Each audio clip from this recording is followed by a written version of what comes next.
Good morning, YouTube. Today we are going to be installing this brand new AuxBeam switch. It's a 6-circuit switch for a total of 60 amps. I picked this up to control lights, my T-Rex camper, and a few other things. This is their brand new version that they just released. This one has Bluetooth, and I guess you can change the color in the display. So, seems pretty cool. Looking forward to get it installed.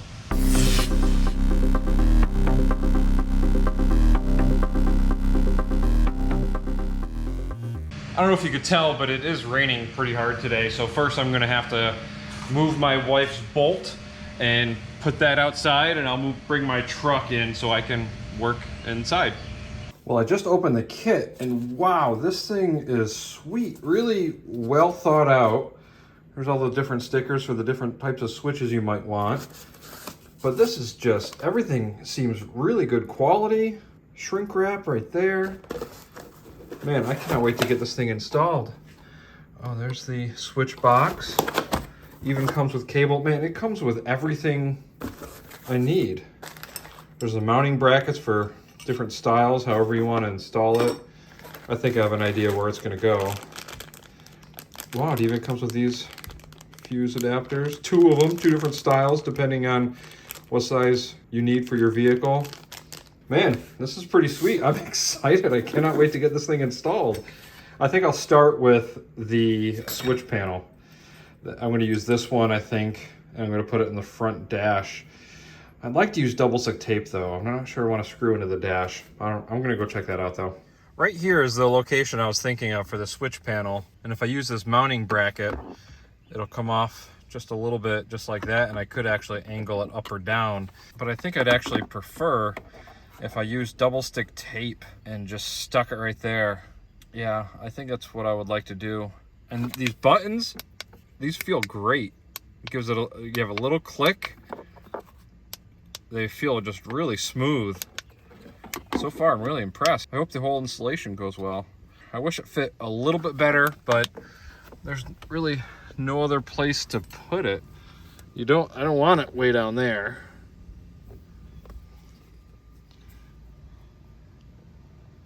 I guess you could, I don't know.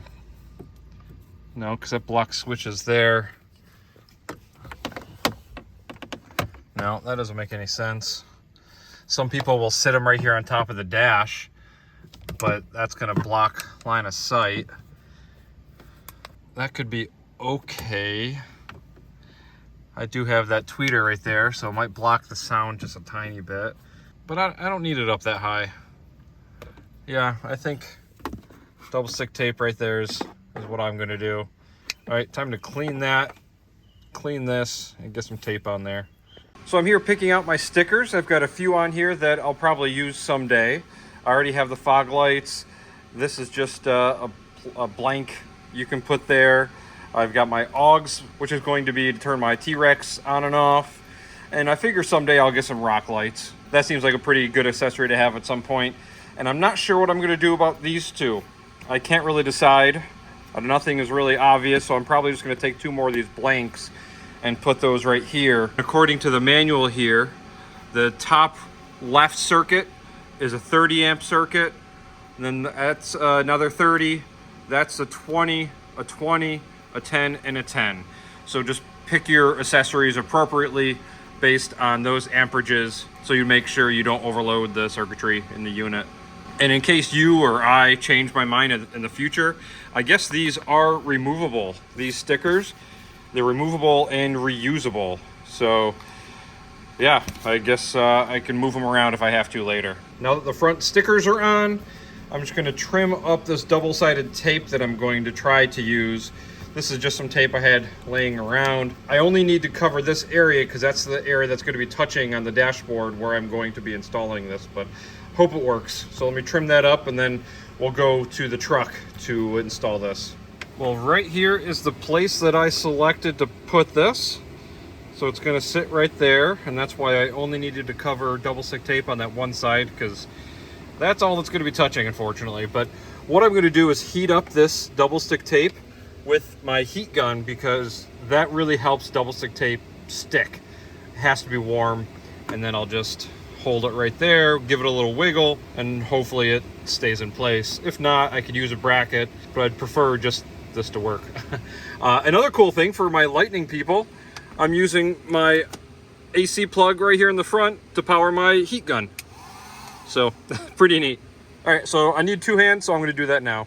All right, worked like a charm. Feels pretty good. And it's really not in my way, so I don't think my knee or anything will catch that, and I can still access those buttons. Cool. Now time to go under the hood and do some work up there to get this thing connected. Now we're here under the hood. I'm gonna start by removing this panel here. And I've done this before, and it should just be, you just turn these and it comes out pretty easy. I think you just had to turn them all 90 degrees and it should pop right out. Oh, forgot one right there.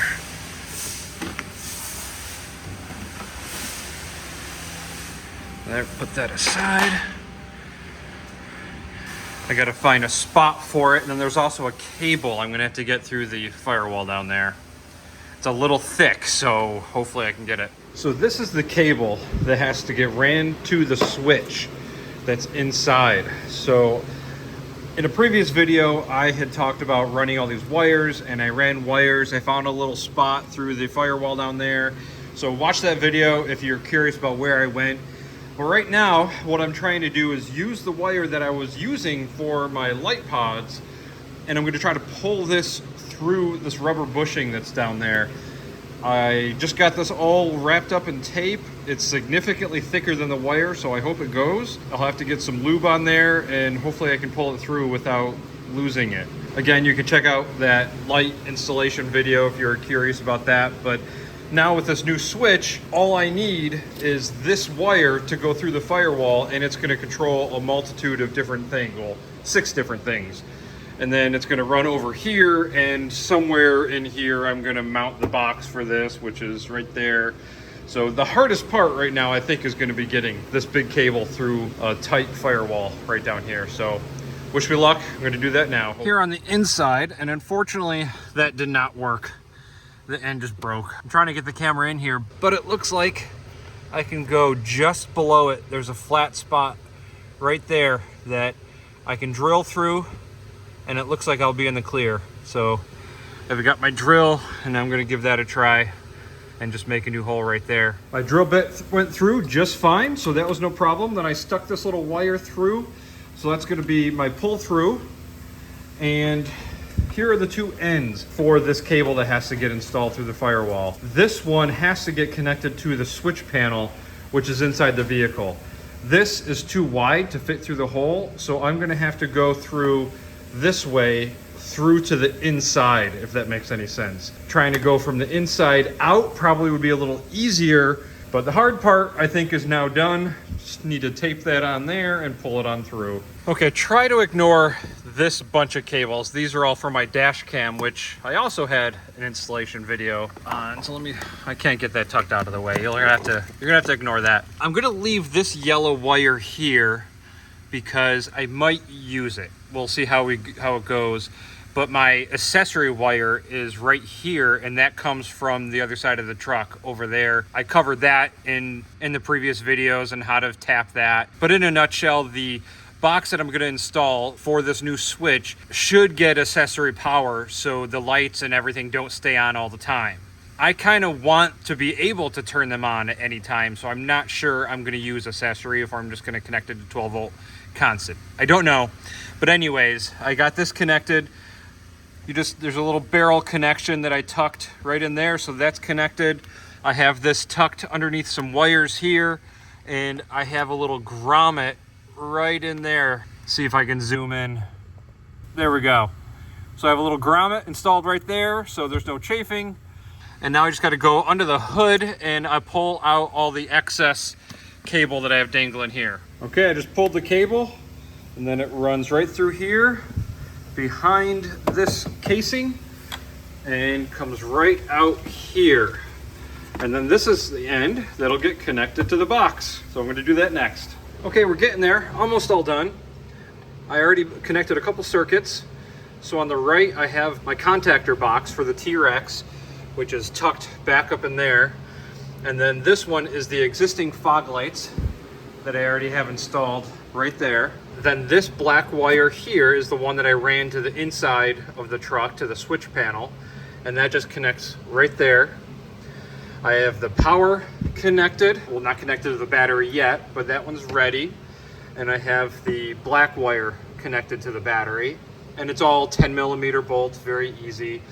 So now here comes the other part that I was mentioning earlier. So this is the wire that you ideally should connect to accessory 12 volt.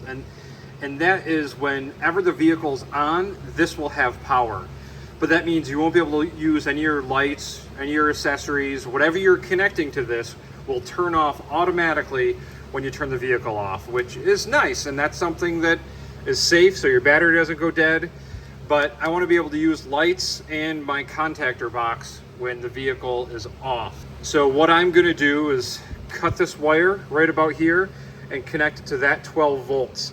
So it senses that it has 12 volts all the time. Didn't come with this, but this is just a common ring terminal that I'm going to cut and connect there. Everything else is in the box. And oh, I should also mention that the instructions are actually very good. Some of the best instructions that I've seen in a product that I've purchased and installed lately. It actually, here's the brackets, I'm not even using that, but it came with all the zip ties I needed. The wire's mine, but yeah, it came with everything that I needed. Thankfully, I don't have to run to the store for anything. So let me wrap this up. There we go, it's all connected. Next, I'm gonna put the cover on, and I'm just gonna actually zip tie it to that wire that's right there, that runs right across here. I've mentioned this in previous videos. I'd like to be able to maybe upgrade this battery, because I don't know if you can see it, but that is a tiny battery.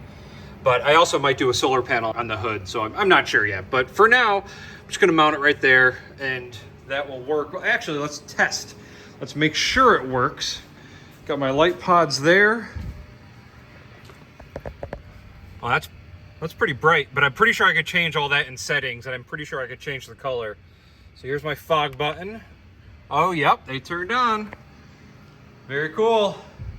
Man, these buttons are so smooth too. I really like that. It's just such a smooth, easy to press button. I just heard my contactor box turn on. So that one's working. Not sure what power does. I'll have to read the manual about that one. But that is great. It is working. Time to button everything back up and put all the stuff tucked away in here. Well, I'm here playing with this thing, getting it all set up, and it's actually even cooler than I thought. So look at my thumb. I'm rotating this around, and you can see the display. It's changing from every color possible. So no matter what your display is like in your vehicle, you can match it. Mine is kind of a blue, so I'm gonna put it right about there. That looks pretty good. Another thing that I didn't realize that makes sense, but I didn't even think of, is that you can change these buttons so they're momentary, pulsed, or just toggle on and off like normal. So that's pretty awesome too. I want all of these to be a toggle switch. So it makes sense for them just to act like this. Those are my fog lights, contactor box, rock lights I don't have yet, but maybe someday. But a future idea for a project was that I could add some kind of electrical zap noise for a horn, because so many times people just walk out in front of me, don't pay attention, and the horn is just too loud. It scares them and usually pisses them off, but they're the ones being idiots walking in front of me. But I've been looking into it, and I can get like a little control box, and I can just have a momentary push button, and it just has like a zap, a loud zapping sound from a speaker under the hood. So that's a future idea, but I didn't think about how I would need a momentary button, which is just on when you push it, and when you release it, it's off. So hopefully that made sense. But yeah, wow, this thing is very cool. I have to play around with the app a little bit more. You can turn these on and off from the app too. Look at that. I just tapped this, and you can see the fog lights turn on. I'll tap it again to turn them off. That's awesome. And I'll tap the right one for the auxiliary. That just turned on. That is so cool. I don't know what power and mode do. I'll have to play around with that, but I am thoroughly impressed. It's actually much better than I thought. Well, I'm kind of a mess because I got stuck in the rain and it's just hot, but you can see it. It's all here put together. It fit perfectly right in here. If or when I need to access this, you just take that right off. Your fuses are right there. If I want to add another circuit, I can just put it in right here. Oh, another thing to note, there's positive and negative on each of these circuits, but as long as you have it grounded somewhere, you don't have to run a ground all the way to here. So if you have lights maybe up on your hood or up on the top of the truck, you can ground it somewhere up there rather than running a black wire all the way to this. Something I might think about doing in the future is adding, this sounds kind of silly, but adding a little switch to the accessory wire that I gave constant power. Just because if I want it to be on, or if I definitely want it off, like if I'm taking a vacation, I can easily just switch it off or something. But I don't know about that one. I'll have to think about that. But for now, it's all together. Clicks right in there. I gotta put my cover back on. But it's awesome. I love it. I can't wait to use it. I can't wait to get more lights now. Of course, it's a cool thing, cool switch, but ultimately it's just a reason to get more stuff, more lights. But thanks a lot for watching, guys. I really appreciate it. Feel free to hit the like button, share, subscribe, all that normal YouTube stuff. Thanks, guys. I'll see you in the next one. Bye.